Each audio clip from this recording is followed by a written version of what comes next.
High to all elite students. बहुत दिनों से एलिट पे वीडियोस नहीं बन पा रही थी, बट फाइनली मैं आप लोग के लिए एक वीडियो लेकर के आई हूँ जो आपके बहुत सारे प्रॉब्लम्स का सॉल्यूशन है कि आपकी प्रिपरेशन नहीं हो पा रही है, कन्फ्यूज़न हो रही है, मॉक टेस्ट में नंबर नहीं आ रहे, नेगेटिव मार्किंग आ रही है, ऑप्शन एलिमिनेट नहीं कर पा रहे, या फिर मॉक टेस्ट अटैम्प्ट करें तो कैसे करें, एनालिसिस करें तो कैसे करें, और साथ के साथ मोस्ट इंपॉर्टेंट टॉपिक जो 110% आपके एग्ज़ाम में आते ही आते हैं, वो सारी चीज़ें आज की वीडियो में लेकर के आई हूँ। और कह सकते हैं कि सबसे important mantras to crack your elite examination.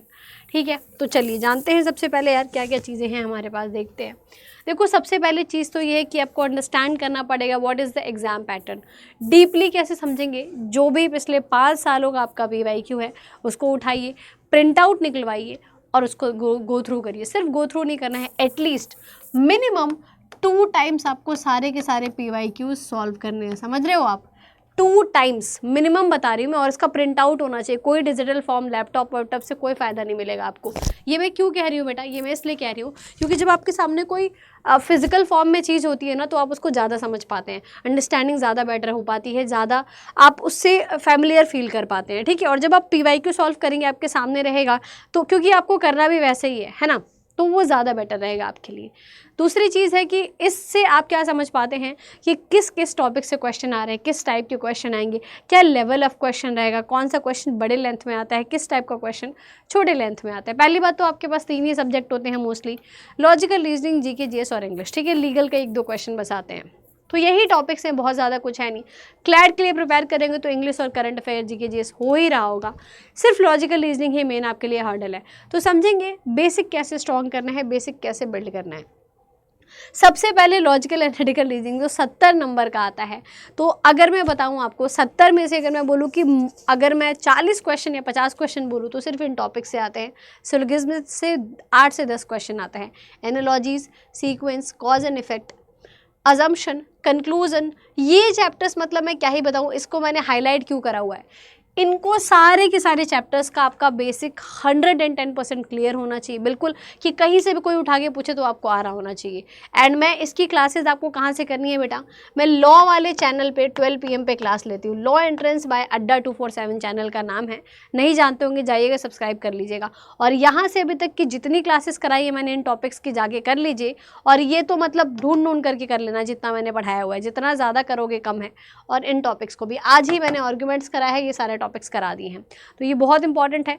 Legal में सिर्फ फैक्ट पैटर्न पर 1-2 क्वेश्चन आते हैं, देख लेना। अब इंग्लिश में आपको पता है थोड़ा बहुत ग्रामर देखना है, वो कैप डेली का 5 कर लीजिए, और रीडिंग कॉम्प्रिहेंशन पे थोड़ा फोकस कर लीजिएगा, जितना ज़्यादा कर सके अच्छे तरीके से। ठीक है, GK GS में लास्ट 9 मंथ्स का करंट अफेयर हो जाना चाहिए आपका, बेसिक्स आपके बिल्कुल क्लियर होने चाहिए, है ना। और GK GS जो आपका पोर्शन है थोड़ा सा वो भी देख लीजिएगा। ठीक है, बहुत ज़्यादा तो यहाँ से कुछ आता नहीं है। अगला है रेगुलर मॉक टेस्ट और प्रीवियस ईयर पेपर। बताया मैंने 5 पेपर करना है, रेगुलर मॉक टेस्ट क्यों लगाना है। देखो यार, रेगुलर मॉक टेस्ट आप इसलिए लगाएंगे, 150 क्वेश्चन आता है आपके एग्जाम में, तो आपका जो एग्जाम का टाइम है आपको उसी टाइम पर बैठ करके मॉक टेस्ट लगाना है। और मॉक टेस्ट लगाना सिर्फ नहीं है इंपॉर्टेंट, मॉक टेस्ट लगाने के साथ साथ उसका एनालिसिस करना बहुत ज़्यादा ज़रूरी है। और दूसरी चीज़ सेक्शनल मॉक टेस्ट आपके लिए, अगर इस टाइम पर कुछ भी होगा सबसे ज़रूरी सितंबर के मंथ में, तो सेक्शनल मॉक टेस्ट लगाना। ठीक है, सेक्शनल मॉक टेस्ट कम से कम आपको इतना लगाना है कि रीजनिंग की आप डेली 100 क्वेश्चन सॉल्व कर रहे हो, मिनिमम बता रही हूँ बेटा, मिनिमम है ये, 100 क्वेश्चन डेली आपको रीजनिंग के सॉल्व करने ही हैं, बिना किसी भी सेटबैक के, बिना किसी भी फॉल के। ठीक है, 100 क्वेश्चन लगाने ही हैं, और आपको टॉपिक्स बता दिए, उन टॉपिक्स को रट डालो, मतलब ऐसे डेली एक घोल बनाओ और पी जाया करो, ऐसा कुछ कर लो। ठीक है, तो क्या करना है, रेगुलर मॉक लगाना है, उसकी प्रॉपर प्रैक्टिस करनी है, मॉक का एनालिसिस करना है। अब कैसे करना है, एरर एनालिसिस करना है। जैसे कोई क्वेश्चन मेरा रॉन्ग हो गया, इसको चेक करना है। पहली चीज़ है कि 2 ही तरीके से हो सकता है, या तो कोई सिली मिस्टेक होगा, या तो कॉन्सेप्ट वीक होगा। अगर आपका कॉन्सेप्ट वीक है, क्योंकि आपका बहुत बड़ा पैसेज बेस्ड क्वेश्चन तो आता नहीं है, स्टेटमेंट बेस्ड आ रहा होगा, 2 ही गलतियाँ होंगी, या तो आपने सिली मिस्टेक करी होगी जल्दी जल्दी के चक्कर में, केयरलेसनेस के चक्कर में, टाइम प्रेशर के चक्कर में, या उसको कन्फ्यूज़ हो गया होगा। ठीक है, यही हो सकता है सिली मिस्टेक का रीज़न। दूसरा है कॉन्सेप्ट नहीं बिल्ड होगा, कॉन्सेप्ट क्लियर कर लीजिएगा और रीसॉल्व करो सारे प्रॉब्लमेटिक क्वेश्चंस को, सारे के सारे जो भी आपके मॉक के क्वेश्चन है प्रॉब्लमेटिक है, सबको रीसॉल्व करिए। टाइम मैनेजमेंट बहुत ज़्यादा ज़रूरी है। ऑब्वियस सी बात है, 150 क्वेश्चन आ रहा है अगर 120 मिनट में, तो that is a very challenging thing, but बहुत ज़्यादा नहीं है क्योंकि आपका पैसेज बेस्ड नहीं है, आपका क्या है, स्टेटमेंट बेस्ड क्वेश्चन है। तो अब आपको सेक्शनल मॉक से बहुत ज़्यादा प्रैक्टिस करने की ज़रूरत है, ठीक है। साथ के साथ आपको टाइम ट्रैक करते रहना है, लॉस्ट नहीं हो जाना है। अगर आपके पास तो इतने सारे क्वेश्चन, 150 क्वेश्चन है यार, जो क्वेश्चन नहीं आ रहा उसको स्किप करो, आगे बढ़ो, स्किप करो, आगे बढ़ो। ये भी नहीं है कि इतना बड़ा सा पैसेज पढ़ रहे हो फिर उसका आंसर कर रहे हो। छोटा सा 4 लाइन 3 लाइन का आपका स्टेटमेंट है, 2 लाइन का स्टेटमेंट है, आ रहा है सॉल्व किए, नहीं आ रहा है आगे बढ़ जाओ, नहीं आ रहा है आगे बढ़ जाओ। किसी भी क्वेश्चन पे स्टक नहीं करना। आपके पास 1 से लेकर के 150 क्वेश्चन है और सारे क्वेश्चन गो थ्रू होने चाहिए आपके पास, क्योंकि आपको नहीं पता है कौन सा क्वेश्चन ईजी है, कौन सा क्वेश्चन डिफिकल्ट है। इट्स बेटर कि 30 सेकंड 40 सेकंड में कोई क्वेश्चन नहीं, 30-40 मार्क माई वर्ड्स, 30-40 सेकंड्स में आपको आगे बढ़ जाना है अगर कोई क्वेश्चन नहीं आ रहा है तो। इसी से आप अपना टाइम मैनेज कर पाओगे, ठीक है। आगे चलते हैं। अटेम्प्ट ईजियर क्वेश्चन फर्स्ट, बिल्कुल ये सबसे ज़्यादा ज़रूरी चीज़ है। Mark difficult one, mark for review कर दो, ठीक है, और वापस चले जाओ। जब लास्ट में आपके पास टाइम बच रहा है तो करिए उसको सॉल्व, क्या दिक्कत है। पहले इजी करो, सबके सेम ही नंबर मिलने हैं, सारे क्वेश्चन के एक ही नंबर मिलने हैं। Learn to eliminate wrong options, ये बहुत ज़्यादा ज़रूरी है। Elimination method every daily class में मैं बताती हूँ। सो आपको इस चीज़ को मास्टर करना पड़ेगा कि आपको पहले ये समझ आता है कि किसको हटाना है, किसको साइड लाइन करना है। जब आप कोई बर्थडे पार्टी, कोई इंपॉर्टेंट चीज़ें रखते हो तो उसमें आप क्या करते हो, जो आपके इंपॉर्टेंट लोन नहीं होते उनको नहीं बुलाते हो ना, तो वैसे ही जो आपके इंपॉर्टेंट ऑप्शंस हैं उनको हटा दीजिए। Don't spend too long on any question, बता दिया है मैंने इस चीज़ को। तो आगे चलते हैं यार। यहाँ पर एक चीज़ समझनी है हमने। चीज़ क्या है आपकी कि भाई for English read editorials for daily basis करना ही ज़रूरी है, कोई दूसरा स्केप ही नहीं है, कोई दूसरा ऑप्शन ही नहीं है, ठीक है। प्रैक्टिस करना है कम से कम 5 सेट ऑफ कॉम्प्रिहेंशंस, ठीक है। वोकैब डेली 5 करनी है। जीके जीएस में आपको करंट अफेयर 9 महीने का करना है, बाकी पिछले महीने का आप मंथली कर लीजिए। आने वाले मंथ्स का यानी कि सितंबर चल रहा है, 16 तारीख है, कल से अगर आप करना शुरू कर रहे हैं तो आपको क्या करना है कि आपको डेली करंट अफेयर करना है बाकी दिनों का, और आधे घंटे ही करना है। और इम्पॉर्टेंट जजमेंट्स एंड ऑल बाकी चीज़ों से आपको थोड़ा सा अवेयर रहना है। लीगल से ज़्यादा क्वेश्चन नहीं आता है, बट थोड़ा अवेयर रहिए क्योंकि करंट अफेयर में वही चीज़ें आएंगी, ठीक है। रिवीजन नोट्स मेंटेन करके रखिए, फ्लैश कार्ड वोकैबलरी के लिए। ये नहीं भी करोगे तो चलेगा, क्योंकि क्या है यार, अब इतना ज़्यादा वोकैब आप कर नहीं पाओगे, 4 से 5 ही वोकैब करना है। एडिशनल टिप्स क्या है आपके पास कि फोकस ऑन वीक एरियाज़। अब एक दिन बैठो, पहले PYQ 5 सॉल्व करो, बैठ करके जितना भी टाइम लग रहा है, 1 दिन 2 दिन 3 दिन लग रहा है, वहाँ से आपको पता लगेगा कि क्या आपके वीक एरियाज़ है। मॉक टेस्ट से आपको पता लगेगा कि आपके वीक एरियाज़ है, उनको करना बहुत ज़रूरी है। मैंने एक क्लैट को लेकर के एक आपको स्ट्रेटजी बताई हुई है, क्रिटिकल रीजनिंग वाली, उस वीडियो को जाके ज़रूर देखिएगा, वहाँ से भी आपको बहुत ज़्यादा हेल्प मिलने वाली है, ठीक है।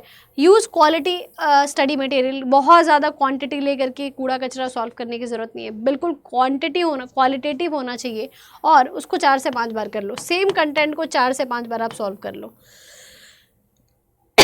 पीयर डिस्कशन करिए, जो भी आपके दोस्त हैं, जान पहचान के लोग हैं जो स्टडी कर रहे हैं, जहाँ से भी स्टडी करें। मेंटोरशिप आप मेरे से डेफिनेटली ले सकते हैं, मैंने अपनी मेल आईडी भी मैं दिखा दूंगी, आप उससे कांटेक्ट कर लीजिएगा मुझे, ठीक है। और आप मुझे टेलीग्राम पर भी फॉलो कर सकते हैं, वहाँ पर भी मेरे से मेंटोरशिप ले सकते हैं। Revision strategy in last week, ये तो मैं बाद में बताऊँगी आपको। एंड ये डेफिनेटली होना चाहिए, फिजिकल वेलबींग बहुत ज़्यादा ज़रूरी है। ये नहीं कि बिल्कुल जान दिए जा रहे हैं पढ़ने के लिए, क्लैट भी कर रहे हैं, एलिट भी कर रहे हैं, स्कूल भी कर रहे हैं, थोड़ा इसको मेंटेन करके चलिए, ठीक है। लास्ट मोमेंट पर ये सब चीज़ें बहुत ज़रूरी है, स्कूल, क्लैट, एलिट, तीनों चीज़ों को कैसे सॉल्व, ठीक है। तो इस पर मैं एक प्रॉपर वीडियो लेकर के, अगर आपको चाहिए होगा तो ज़रूर बताइए कि मैम क्लैट, एलिट और स्कूल को कैसे साथ में मैनेज करा जाए, प्लीज़ एक वीडियो बना दीजिए। तो मैं एक वीडियो बना दूंगी। एंड ये सारी चीज़ें थी। अब इसमें से कई सारे ऐसे बच्चे होंगे यार जो सेल्फ स्टडी तो कर रहे हैं, लेकिन साथ के साथ उनको ऐसा कुछ चाहिए कि सेल्फ स्टडी अगर नहीं हो पा रही है, या ऐसा लग रहा है कि मैम क्रिटिकल रीजनिंग में थोड़ी सी दिक्कत आ रही है, नहीं हो पा रहा है पूरी अच्छे तरीके से, तो मैं आप सभी को यही बोलूँगी यार बच्चों, सॉरी क्लैट खोल दिया मैंने, एलिट करना था, तो यहाँ पर आप आ सकते हैं। एलिट का एक प्रॉपर डेडिकेटेड बैच है, एलिट के लिए ही है, ठीक है। यहाँ पर आइए, ये रहा आपके सामने एलिट। तो एलिट का डेडिकेटेड बैच है उमंग 3.0 बैच, ये आप देख सकते हैं। तो इस बैच में आपको क्या क्या चीज़ें मिल रही हैं, पहले मैं फ़ीचर्स बता देती हूँ। और ये बैच ऑलरेडी लाइव है, ठीक है, तो इसमें जा करके जल्दी से एनरोल कर लो। यहाँ पर आप देखेंगे ऑनलाइन लाइव क्लासेस हैं आपकी, बहुत ज़्यादा क्लासेस है, 200, 250, 200 प्लस क्लासेस हैं, 20 मॉक टेस्ट और 5 ई बुक्स हैं। तो इन ई बुक्स से भी आपका काम चल जाएगा। तो ये चीज़ें आपको मिल रही हैं, फ्री गाइडेंस, मेंटोरशिप, कभी भी कोई दिक्कत परेशानी हो तो डेफिनेटली हम हैं। इसको बाय करना है आपको तो आप यहाँ पे टैप करिएगा, और यहाँ पर आपको यूज़ करना है कोड। ऑब्वियस सी बात है, सबको डिस्काउंट चाहिए रहता है, हम इंडियंस है, बिना डिस्काउंट के तो कोई काम करेंगे नहीं। तो SM लाइव कोड लगा लेना, इस कोड से आपको पहली बात तो डिस्काउंट मिल जाएगा, और साथ के साथ आपको फ्री मेंटोरशिप भी मिल जाएगी। ठीक है, तो ऐसे टैप करना है यहाँ पर आपको, और पे नाउ पे मैं चली गई हूँ, बट आप देख सकते हैं कि आपका 12,000 का कोर्स है 9,000 के अंदर, और इससे कम मिलेगा जब आप ऐप से जाके लेंगे तो 1% और डिस्काउंट मिल जाएगा, यानी कि 8,500 या 8,000 का पड़ जाएगा। ठीक है, तो इसमें जाकर के आप एनरोल कर सकते हैं। और that's it from my end guys. I hope so आप लोगों को वीडियो अच्छी लगी होगी, and do not forget to subscribe the channel. Thank you.